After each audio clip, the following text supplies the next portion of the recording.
Hello everyone, it is Flare again. It's been a while since I've put up a video, but it was only because I didn't feel that those matches that I played would have given you anything worthwhile. Um, so this time I'm playing against a Zerg team, which was quite rare so far. I have only played, alright, not only, but the matches that I've put up were only against Terran or Protoss players, so I don't know why the system rarely puts me up against Zerg teams, but when it does, well, earlier I was destroyed by a bunch of roaches because I didn't know that marauders were quite effective against them and I didn't build any. But now I have learned some new tricks, as you might say. I have gone into the options menu, went into the options menu and set that little thing to on, I don't know, or normal, so whatever, the thing that enables me to see the enemy units, to select them, because this was off and I don't know why, because it would have been so much easier, and now it makes scouting more effective, much more effective in fact, because so far I didn't even know what to scout or what information did I got. I couldn't decode it. But alright, so this match against the Zerg, and I saw his little avatar, which was Kerrigan, and he is 25 levels, I think. Yes. So from that I jumped to the conclusion that he has only played the campaign and not ladder matches. So I was quite confident now, just building up the usual things: racks, supply depot racks, refinery, and then we will come to the orbital command soon. Yes, now it is. And yeah, you see, I managed to scout there quite a bit, Upgrade complete. so it was very effective this time, although I only saw the spawning pool, but that was enough for me not to make the mistake that I've made today in two of my earlier matches, where again I've only built two barracks, one with the tech lab and one with the reactor. This time I've chosen reactor first because it's against the Zerg, and against them I need lots of marines, lots of units, just to stand the early push that usually comes from them.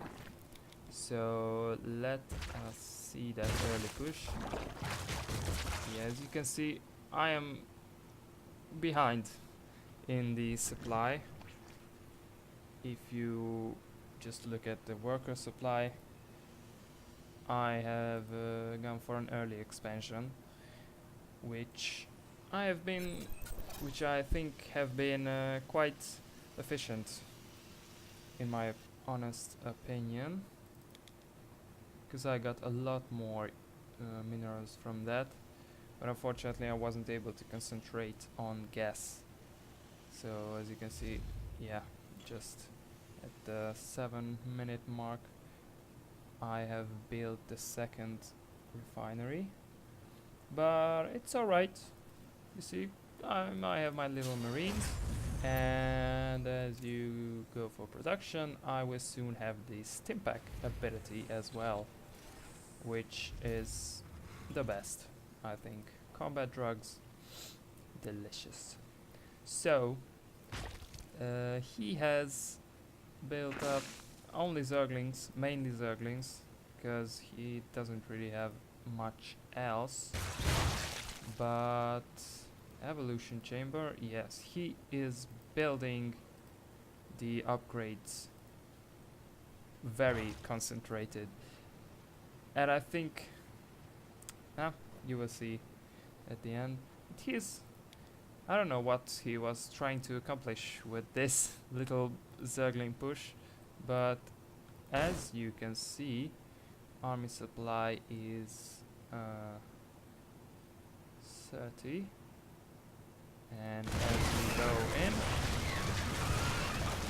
as you can see, I didn't really lose any units, and I think I could have pushed here, could have made a contra, but I did not, because these guys were still under the combat drug, the Stimpack effect.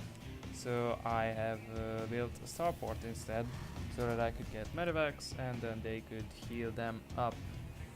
But now I am in the lead, and fortunately I have been learning some other tricks as well, not just to tick that little box. You know, if you hold down the shift key, then you can build or set up a chain build order for only one SCV if you have the minerals and or gas. So I have chosen this little builder to make me a nice row of houses looking into the, I don't know, what is this? Nothing. Is this playing? Yes. So, well, actually, these houses are going to be quite expensive to live in, because they have a beautiful view of the city of clouds, or I don't know what is this. So yeah, I have my siege tank. I've only built 2, because you are going to see that soon. I have built here to this nice little spot with this SCV, I believe. No, not that one. So yeah, he's trying to chat. I mean, he is not trying to chat. I just thought that he was trying to chat, but he actually said he was going to the toilet and pause the game. So it has been paused for a minute or so, but I thought he was asking what country. But that doesn't matter, does it? So I have my army here. He has his army here, and I am going to boost my army with some hellbats, because fire is the best against Zergs. So I was trying to go for a 2 Hellion, no, not Hellion, Hellbat, 2 Hellbat drop. Actually, can I choose them? No, I can't. Alright. Yeah, because I've read that if you were to change them into Hellions before loading into the Medivac, then you can take 4 Hellbats with you, just in Hellion form, and then when you drop them, you change them back to Hellbats. So that could have been nice, but not this time. So yeah, we are going. Oh, yeah, fast.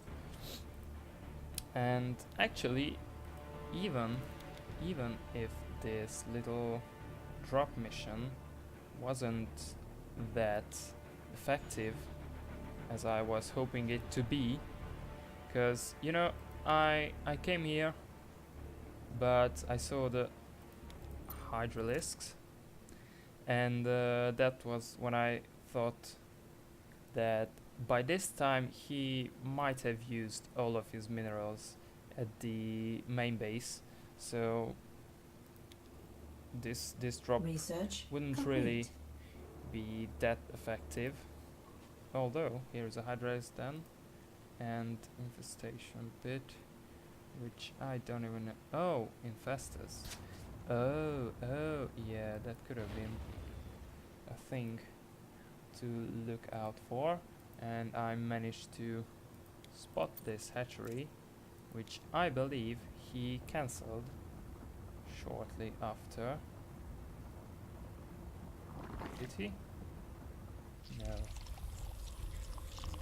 That's interesting. That's very interesting. But actually, this Mineral could have been field useful, depleted. yes. But I didn't spot this little creep spread here, so I was in the thought, or I thought at least, that he was only going for his second base now, which was quite a silly thought from me, I think, because you cannot build up such an army with only one base. Or at least you have to be really amateur to do that, because that takes a lot of time. But I have my Hellbats, the sightseers, 2 sightseer Hellbats are coming to the army, and other ones too are in the process of building. And by this time I was onto building up a bunch of Vikings, because I spotted his overlords and he sent all his overlords here. So I was thinking that if I destroy his overlords with just a few Vikings and maybe destroy a portion of his army or the whole of his army, then he would not be able to recover from that blow. So I think that was quite a good tactic from me. But yeah, now this is my dilemma. What do you think my chances are against this army? Because you know, they are few. Alright, not a few, but they are only built up of hydralisks. And